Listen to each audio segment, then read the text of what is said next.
All right, so if you're pushing on your drive pedal and you feel like your mower is slipping or it won't go at all, you might just have a bad drive belt.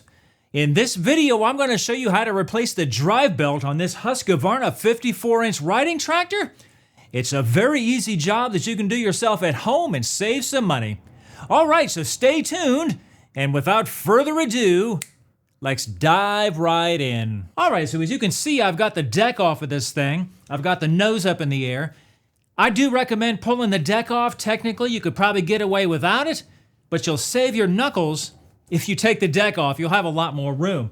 Just pull out the 6 clips, undo the belt in the front, and pull the deck out from under there. It's very easy. And if you have a set of car ramps to drive the nose up on to get it up a little higher, you'll have even more room. All right, so let's go underneath and I'll show you what to do. All right, so we need to get the PTO clutch off from under here. We're just working on the side of the frame right here in front of the accelerator pedal. This is a 9/16 socket. All right, next go ahead and disconnect the 2 wires from the engine compartment just like this, and go ahead and pull the wire through right here. You'll want to do this first, otherwise you risk breaking this wire from the weight of the assembly. Now that center bolt is a 5/8. I'm going to use an impact.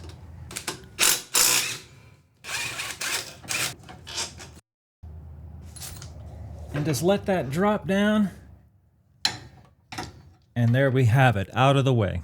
Now if you don't have an impact, all you have to do is take this grill off of the top of the motor and use a breaker bar to hold the motor from the top with this big nut right here, and that'll work perfect. We're actually going to use that when we put this back so we can get this torque down to the right spec. Okay, so before I take the belt off, I just wanted to take a moment to show you the path of the belt. Obviously it goes around the motor, and then it kind of bunches together right here and goes through to the right of the steering column. And then it goes around these 3 pulleys like this. And then from there, it just goes around the transmission. All right, let's go ahead and get this belt off of here. Now you'll want to have your clutch in and locked in the emergency brake position to take the tension off of the belt. Just go ahead and unravel the belt from the pulley and let that puppy slide right out of there. Then go ahead and pull it through right here. Just like so. And these little spring clips on these idlers just snap back easily. Just like so. And just like that. And just get it from around the transmission pulley.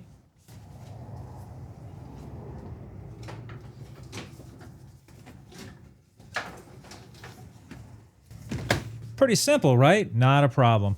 So I've already got the new belt wrapped around the transmission pulley in the back. Just make sure to get it on the inside of the belt guards. When you do that, you'll see what I'm talking about. I'll also be posting the part number to this belt in the description, as well as the model number of this tractor. Just make sure and look up your tractor to make sure you get the right belt for you in case it's different. All right, so let's go ahead and get this puppy in here. Now I'm going to go ahead and feed it directly up to the motor, be the easiest thing. Now remember, it goes up above this plate right here.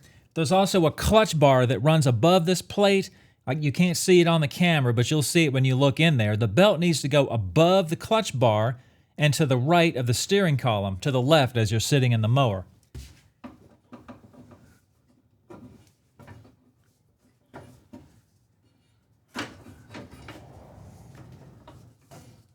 All right, I've got it up on the crankshaft. It's pretty obvious when you put the belt back, you've got a V side and a flat side. If you've got a V pulley here, the V side of the belt goes in the V pulley and the flat side goes against the flat pulley, so you can't make a mistake. Just like so. Put it like that. All right, before we put this clutch back, I wanted to show you how this worked. This is your pulley that your belt goes around. There's a small end. This goes up towards the crankshaft, and there's a big end right here that goes to your clutch. There's also a little keyway right in here, and that lines up right here. So when you put it together, it doesn't slip. All right, so that wire that we disconnected is going to be facing me. That's on the pedal side, the accelerator. This bracket that we took off earlier slips right in here. That's why I couldn't show you, because it's up. It's hard to see getting a camera in there, but that goes to the frame with the 1 bolt. And that's how that fits right there. All right, let's get our pulley back on here, get the belt wrapped around it. Now this pulley also has a keyway that you have to make sure is lined up. It's facing away from the camber. It's right here on the crankshaft, and the pulley has a corresponding one.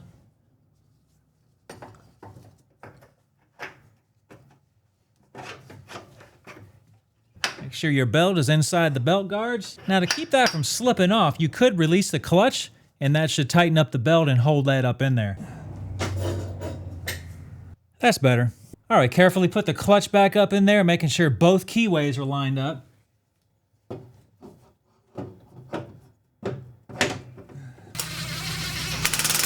All right, we'll go ahead and put our bracket back on here, making sure it's in its groove, and then we'll lower the tractor down and go ahead and torque it down, and I'll show you how to do that. Now, I did add a little bit of blue Loctite before I put it up in there, just something I like to do. We're gonna go ahead and use the nut on the top of the motor I showed you earlier to hold the motor, and we're gonna tighten it to 50 foot-pounds.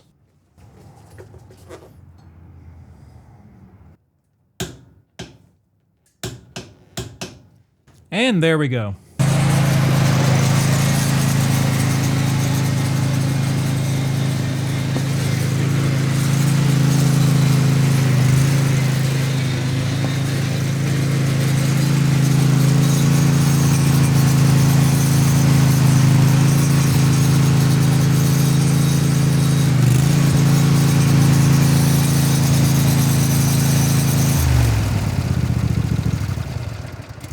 Everything's running great. Thanks for watching.